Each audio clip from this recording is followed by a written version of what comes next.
नमस्कार, नक्षत्र दुनिया चैनल में आप सभी का हार्दिक स्वागत है। आज के वीडियो में हम सूर्य से संबंधित कुछ ज्योतिषी सूत्रों पर चर्चा करेंगे। इसके अलावा सूर्य से संबंधित कुछ महत्वपूर्ण बातें भी जानेंगे और साथ साथ अगर आपकी कुंडली में सूर्य कमज़ोर है तो आप उसे किस प्रकार से बलवान बना सकते हैं और इसके अलावा सूर्य हमारे जीवन में किस प्रकार का महत्व रखता है, इस विषय पर आज हम चर्चा करने वाले हैं। इन सबसे पहले मैं आपसे रिक्वेस्ट करना चाहूँगा कि यदि आपने हमारा चैनल अभी तक सब्सक्राइब नहीं किया है तो कृपया पहले चैनल को सब्सक्राइब अवश्य कर लें। आइए शुरू करते हैं। सूर्य से संबंधित बातों पर चर्चा करने से पहले हम समझ लेते हैं कि सूर्य की क्या उपयोगिता है हमारे जीवन में। ध्यान रखें, सूर्य मान सम्मान का कारक है। अगर आप जो भी जीवन में आप मान सम्मान प्राप्त करते हैं वह सूर्य से संबंधित है, यानी आपको जीवन में जो मान सम्मान मिलता है डिपेंड करेगा कि आपकी कुंडली में जो है सूर्य कितना मजबूत है। इसके अलावा सूर्य जो है पिता के कारक भी हैं, यानी अगर आपका सूर्य मजबूत है कुंडली के अंदर तो इसका मतलब ये है कि आपके पिता सशक्त व्यक्ति हैं। यानी कह सकते हैं कि अगर जितना कुंडली में सूर्य मजबूत होगा उतना ही पिता की स्थिति आपकी अच्छी होगी। इसके अलावा अगर सूर्य आत्मा का कारक भी माना गया है, ठीक है, यानी अगर कुंडली में सूर्य मजबूत है तो इसका मतलब यह है कि आप आत्मिक रूप से एक मजबूत व्यक्ति हैं, यानी आत्मसम्मान आप में पर्याप्त मात्रा में होगा। कुंडली में अगर सूर्य कमज़ोर है तो आत्मसम्मान में कमी की ओर संकेत करता है ये, ठीक है, मान सम्मान में व्यक्ति की कमी आती है। इसके अलावा अगर सूर्य मजबूत है तो आप अपने कार्यों को प्रॉपर तरीके से कर पाएंगे, क्योंकि सूर्य जो है राजा का कारक भी माना गया है। राजा का कारक कहने का तात्पर्य यह है कि सूर्य जो है अगर मजबूत है तो व्यक्ति राजकीय जीवन जीता है, यानी एक प्रकार का देखा जाए तो राजा के समान जीवन जीता है, यानी कह सकते हैं कि सुखी होता है, संपन्न होता है, समाज में मान सम्मान वाला ऐसा व्यक्ति होता है। अब आइए कुंडली में ये समझते हैं कि सूर्य हम कैसे पता लगाएं कि सूर्य कुंडली में कमज़ोर है अथवा मजबूत है। इन सूत्रों पर अभी हम चर्चा करने वाले हैं। सूर्य से संबंधित ज्योतिषी सूत्रों पर चर्चा करने के पूर्व हमें कुछ बातें और ध्यान में रखनी आवश्यक है। आइए समझते हैं। ध्यान रखें, कुंडली में कहीं पर भी अगर 1 नंबर का अंक लिखा है और वहां पर सूर्य बैठा हुआ है तो इसका मतलब ये है कि सूर्य वहां पर जो है आपका उच्च का कहलाएगा, ठीक है, यानी मेष राशि में सूर्य उच्च का होता है।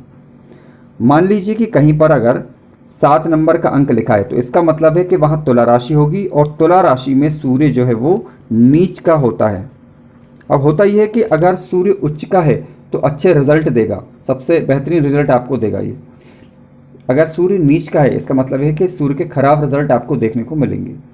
ध्यान रखें, उच्च का सूर्य और नीच का सूर्य। इसके अलावा अगर कहीं पर अगर 5 नंबर का अंक लिखा है तो वहाँ पर सूर्य स्वराशि का होता है, यानी सिंह राशि में सूर्य जो है स्वराशि का माना गया है और ऐसा सूर्य जो हमेशा अच्छे रिजल्ट, पॉजिटिव रिजल्ट ही देता है। हाँ, एक बात ध्यान रखें कि जब कभी भी आप ये देख लें कि सूर्य स्वराशि का है या उच्च का है या नीच का है, इसके पश्चात आप ये भी देखें कि कुंडली में वो ग्रह जो है सूर्य जो है वो आपका कारक ग्रह है अथवा अकारक ग्रह है। अगर कुंडली में ये कारक ग्रह हुआ तो अच्छा, काफ़ी अच्छा बेनिफिट्स आपको देगा, लेकिन अगर मान लीजिए अकारक ग्रह हुआ तो उसके रिजल्ट में थोड़ी सी कमी आती है। अब आप कैसे पता लगाएंगे कि कुंडली में सूर्य कारक ग्रह है या अकारक ग्रह है? तो ध्यान रखें, इसके लिए आप कुंडली में ये चेक कर लें कि तात्कालिक चक्र में, तात्कालिक जो मैत्री चक्र होता है, सॉरी, तात्कालिक मैत्री चक्र में आप ये चेक करें कि सूर्य जो है लग्नेश का मित्र है अथवा नहीं। अगर तात्कालिक मैत्री चक्र में सूर्य लग्नेश का मित्र हुआ तो अच्छे रिजल्ट देगा, अगर शत्रु हुआ तो ज़्यादा अच्छे रिजल्ट आपको नहीं मिलेंगे। और इसके अलावा अगर मान लीजिए सम हुआ, यानी मित्र हुआ ना शत्रु हुआ, तो फिर इसके आपको इसके मध्यम रिजल्ट देखने को मिलेंगे। आइए अब ज्योतिषी सूत्रों पर चर्चा करते हैं, उसके पश्चात हम उपायों को भी जानेंगे।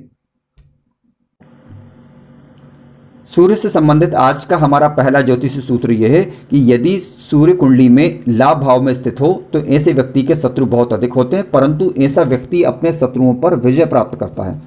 आइए उदाहरण के द्वारा इसे समझने का प्रयास करते हैं। मान लीजिए कि ये मेष लग्न की कुंडली है और सूर्य जो है 11वें भाव में बैठा हुआ है, ठीक है। अब यहाँ पर राशि का अंक कुछ भी लिखा हो सकता है, लेकिन मेष लग्न की कुंडली में अब सीधी सी बात है 11वें नंबर पर जो है 11 नंबर का ही अंक लिखा होगा। तो किसी भी लग्न की कुंडली हो, लेकिन सूर्य अगर एकादश भाव में स्थित है तो ऐसा व्यक्ति अपने शत्रुओं पर विजय प्राप्त करने वाला होता है। आइए अब अन्य सूत्र पर विचार करते हैं। सूर्य से संबंधित आज का हमारा दूसरा सूत्र यह है कि यदि लग्न भाव का स्वामी सूर्य के साथ बैठ जाए, यदि लग्न भाव का स्वामी सूर्य के साथ बैठ जाए तो ऐसी स्थिति में लग्नेश जो है विशेष अनुकूलता प्राप्त करता है।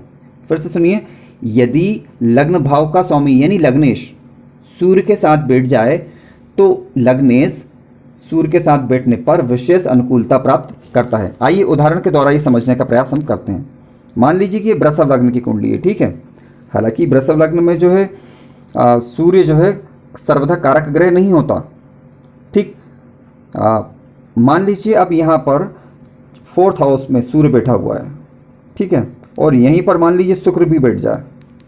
अब क्योंकि वृषभ लग्न की कुंडली में जो मालिक ग्रह होता है यानी लग्नेश जो होता है वो होता है शुक्र। अब शुक्र और सूर्य दोनों मान लीजिए 4th हाउस में बैठ गए तो ये शुक्र जो है वो सूर्य के साथ विशेष अनुकूलता प्राप्त कर लेगा। अब होता है ऐसा क्यों? ध्यान रखें, सूर्य आत्मा का कारक माना गया है और लग्नेश के साथ अगर आत्मा का संयोग अगर हो जाए तो ऐसा सूर्य जो है और जो शुक्र जो है वो विशेष अनुकूलता प्राप्त करेगा, यानी उसमें आत्मिक रूप से वो सशक्त होगा। हाँ, एक बात का आपको ध्यान रखना है कि सूर्य के द्वारा लग्नेश अस्त नहीं होना चाहिए। अगर सूर्य के द्वारा लग्नेश अस्त हो गया तो वो अपना अच्छा रिजल्ट हमें नहीं दे पाएगा। अच्छा रिजल्ट का तात्पर्य यह है कि अपना पूर्ण प्रभाव नहीं दे पाएगा, ठीक है। आइए अब अन्य सूत्र पर विचार करते हैं।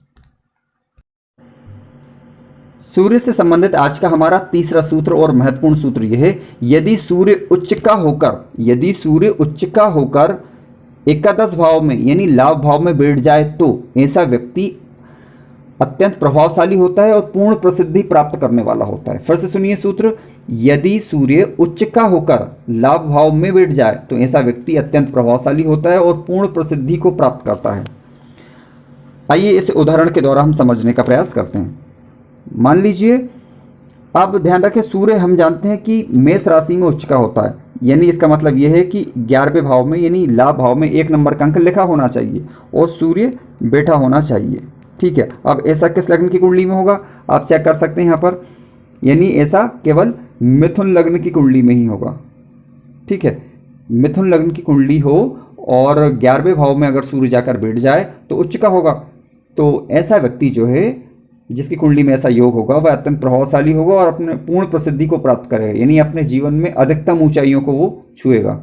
लेकिन ध्यान रखें, यहाँ पर सूर्य जो है डिग्री वाइज यानी अंश वाइज मजबूत होना जरूरी है, डिग्री वाइज मजबूत होना जरूरी है, यानी बल होना चाहिए सूर्य के पास। अगर बल नहीं है तो आप उपायों के द्वारा उसे बल दे सकते हैं, जिसकी चर्चा मैंने वीडियो के अंत में की हुई है।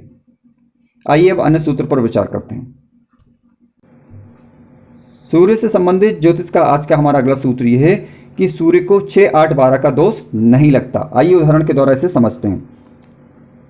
मान लीजिए सूर्य 6वें भाव, 8वें भाव और 12वें भाव में अगर बैठ जाए। अब क्योंकि 6, 8, 12 जो है त्रिक भाव माने गए हैं और त्रिक भाव में बैठने पर ग्रह जो शुभ ग्रह होते हैं वह अपना जो प्रभाव है उनमें कमी आ जाती है, ये हम जानते हैं। तो लेकिन सूर्य जो है आत्मा का कारक है और आत्मा कहीं पर भी कुंडली में बैठी हो, इन किसी भी भाव में हो, तो सूर्य को उसका दोष नहीं लगता, ठीक है। परंतु उसका जो प्रभाव है यानी शुभ फल है उसमें थोड़ी सी कमी अवश्य आ जाती है। आइए अब अन्य सूत्र पर चर्चा करते हैं। सूर्य से संबंधित हमारा अगला सूत्र यह है, सूर्य कारक हो कुंडली में या अकारक हो। सूर्य कुंडली में कारक ग्रह हो अथवा अकारक ग्रह हो, परंतु बलवान होना चाहिए, ठीक है। फिर से सुनिए, यदि सूर्य कुंडली में चाहे कारक ग्रह हो चाहे वो अकारक ग्रह हो, परंतु बलवान होना चाहिए। क्यों होना चाहिए? क्योंकि सूर्य को आत्मा का कारक माना गया है, ठीक है। अगर कुंडली में आत्मा कमजोर हुई तो उसका श्रेष्ठ लाभ हमें नहीं मिल पाता है। अब सवाल उठता है कि अकारक हुआ तो फिर क्या? तो ध्यान रखें, कुंडली में अगर सूर्य अकारक हुआ तब भी है तो वो आत्मा का कारक, मान सम्मान का कारक, पिता का कारक, तो हम उसे मंत्रों के माध्यम से बल दे सकते हैं, ठीक है, या फिर अन्य उपायों के द्वारा उसे हम पॉजिटिव कर सकते हैं, सकारात्मक ऊर्जा उससे ले सकते हैं। परंतु अंश बल में मजबूत होना चाहिए। अगर अंश बल में मजबूत नहीं हुए तब भी हम उससे जो है मंत्र के माध्यम से अथवा उपायों के द्वारा, अन्य उपायों के माध्यम से भी हम उसे बलवान कर सकते हैं। आइए अब अन्य नियम या सूत्र पर विचार करते हैं। वो लोग जो कि सरकारी नौकरियों में सफलता प्राप्त करना चाहते हैं अथवा मान सम्मान चाहते हैं, जीवन में तरक्की चाहते हैं, तो उन्हें सूर्य को मजबूत करना ही होगा। बिना सूर्य को मजबूत करे हम मान सम्मान में कमी महसूस करेंगे। ध्यान रखें, अगर हम मान सम्मान चाहते हैं तो हमारा सूर्य मजबूत हो या फिर हमें उसे मजबूत करना होगा। सरकारी जॉब के लिए अगर हम बात करें या किसी भी व्यापार की बात करें, अगर हम सामाजिक रूप से कार्य कर रहे हैं, चाहे वो व्यापार हो चाहे वो जॉब हो, तो हमें सूर्य को मजबूत करना होगा। आइए कुछ उपायों पर अब हम चर्चा कर रहे हैं जिसके माध्यम से अगर सूर्य कमज़ोर है तो हम उसे बलवान बना सकते हैं, और काफ़ी सरल उपाय हैं, आप आसानी से इन्हें कर सकते हैं। आइए जानते हैं। सूर्य को मजबूत करने के लिए कुछ तरीके हैं, कुछ उपाय हैं। तो पहले उपाय की हम चर्चा करते हैं। ध्यान रखें, पहला उपाय है सूर्य का बीज मंत्र, यानी आप सूर्य का बीज मंत्र को जप करके, सूर्य के बीज मंत्र का जप करके अपने सूर्य को मजबूत कर सकते हैं। अगर आपका सूर्य पहले से मजबूत है तो आप उसको मजबूत करके और बेनिफिट्स ले सकते हैं। अगर मान लीजिए आपका सूर्य नकारात्मक रिजल्ट दे रहा है, तब आप बीज मंत्र का जप करेंगे, तब भी आपका जो सूर्य वो मजबूत होने लगेगा, पॉजिटिव एनर्जी देने लग जाएगा। इसके लिए बीज मंत्र है ओम ह्राम ह्रीम ह्रोम सह सूर्याय नमः। मैंने डिस्क्रिप्शन में इसे दिया हुआ है, आप वहाँ से भी इसे चेक कर सकते हैं। आइए अब अन्य उपाय पर चर्चा करते हैं। सूर्य को मजबूत करने का अगला सबसे सरल उपाय यह है कि आप सूर्य को प्रतिदिन अर्घ्य दें। जब आप सूर्य को प्रतिदिन अर्घ्य देते हैं, ध्यान रखें, जब भी आप सूर्य को अर्घ्य दें तो रोली चावल मिलाकर सूर्य को प्रतिदिन अर्घ्य दें। आपका सूर्य मजबूत होने लगेगा, आपको पॉजिटिव एनर्जी प्राप्त होगी, यानी सकारात्मकता जीवन के अंदर बढ़ेगी, जीवन में तरक्की होगी, मान सम्मान मिलेगा। इसके अलावा अगर आप जॉब वगैरह के लिए तैयारी कर रहे हैं तो इससे आपके कार्यों में आ रही बाधा दूर होगी। किसी भी प्रकार के कार्य में अगर बाधा आ रही है तो आप प्रतिदिन सूर्य को अर्घ्य दें, जिससे जीवन में सकारात्मकता बढ़ेगी और जीवन तरक्की की ओर अग्रसर होगा। ऐसा काफ़ी लोगों का, लाखों लोगों का, करोड़ों लोगों का अनुभव है ये। ठीक है, तो आप सूर्य को प्रतिदिन अर्घ्य देंगे तो सूर्य आपका मजबूत होने लगेगा, सकारात्मक ऊर्जा देने लगेगा। अब सूर्य पिता के कारक भी माने गए हैं। ध्यान रखें, आप अपने सूर्य को मजबूत करने चाह रहे हैं तो आप अपने पिता का सम्मान करिए।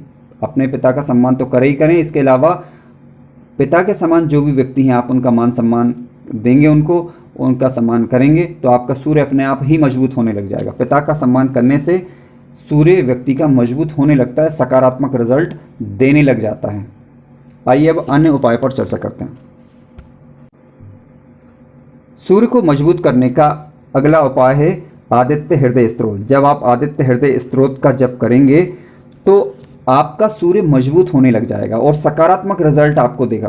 कुछ ही दिनों में इसके आपको सकारात्मक परिणाम देखने को मिलेंगे। प्रतिदिन भी आप आदित्य हृदय स्त्रोत का जप करते हैं, लेकिन अगर आपके पास किसी कारणवश अगर समय नहीं है तो आप कम से कम रविवार को तो आदित्य हृदय स्त्रोत का जप अवश्य करें, क्योंकि सूर्य मजबूत होगा, आत्मा मजबूत होगी, मान सम्मान मिलेगा, कार्यों में आ रही बाधाएं इससे दूर होती हैं।